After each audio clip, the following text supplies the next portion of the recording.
should I go with my idea that I had during the Pirate Jam game? Should I flesh that out? I'm going to spend all that time. Should I keep working on it?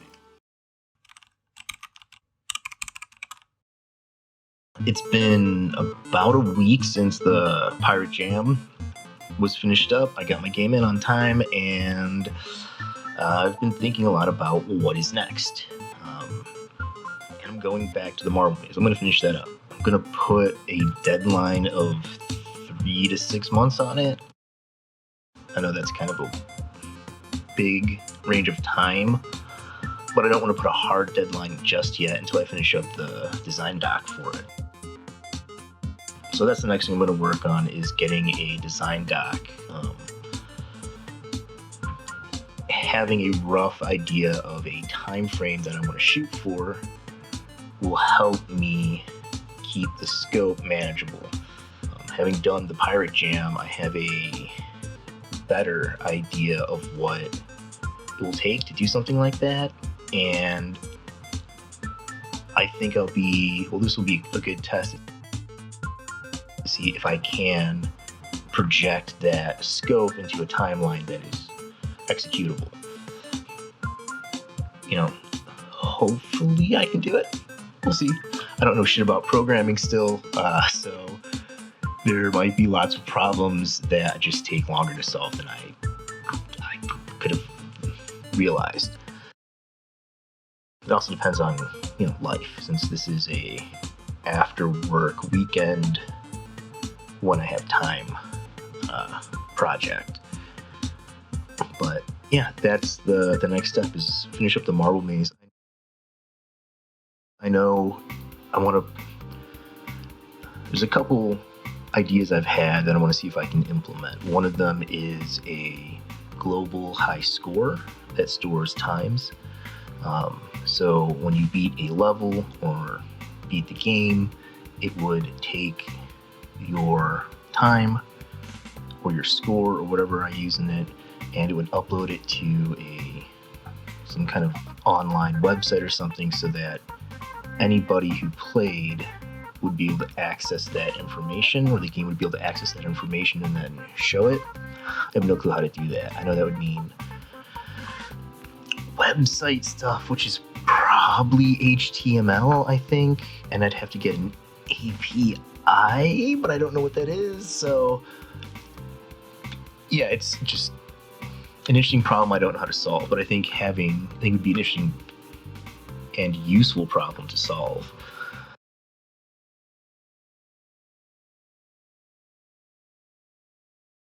Another thing I've thought about is definitely I want a timer or something, because the constraint of the maze game is it only works on pretty much a 10 by 10 platform.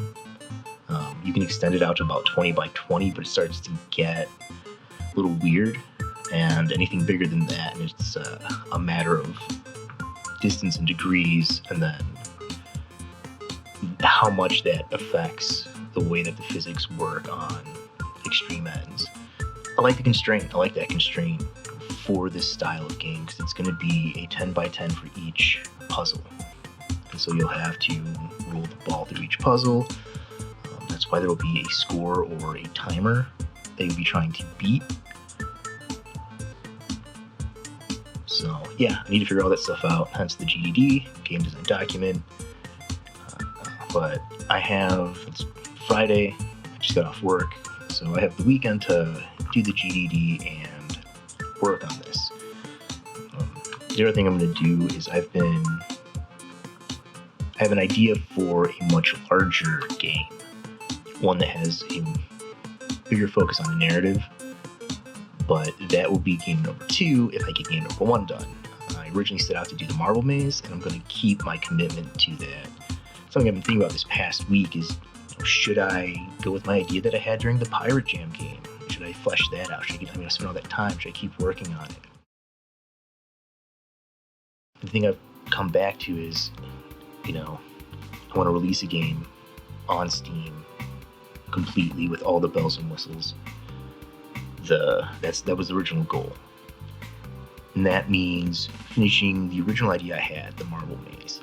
I think I can release a product that is worth the price that I ask for it. And what I mean by that is I think I can make a game that is good enough for people to pay money to play and not be a learning experience that they are funding, if that makes any sense. And I'm happy with that. If it was a learning experience that I was wanting people to fund, I would just put on an itch and ask for, pay what you can. But I want to make something that isn't that. And I think the Marble Maze is the best way to do that because it's a dexterity puzzle game. And if I have enough levels, I can create a polished enough and good enough product,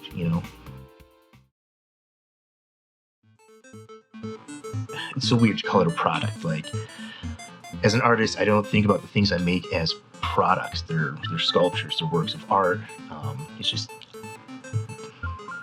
thinking of the project, this game, as a product, even like calling it projects and stuff.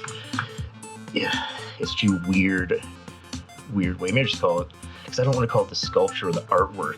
That also sounds weird and not the right frame to think about it. But if I am going to release it for commercial, to be a commercial thing, then that product is kind of the word. But making it so that it is a good enough product for commercial sale, that is something I am concerned about in anything I make, whether it's sculpture, ceramics, video games, that there's a level of quality and craftsmanship in what I'm making. It's very important to me. So I want to make sure that this also has that same level in 3 to 6 months. Can I achieve that? And I think I can within the scope of what I'm thinking. Part of that scope is using as much free to use commercially stuff like I've been doing. But my original idea had been also then do a lot of it in Blender and make a lot of it my own and use my own artistic style to really develop the game. And I want to do that for game 2. I think game 1 use as many free asset packs as I can find, as many free assets as I can find, use as much free animation, music, free everything. If it's ready to go out of the tin,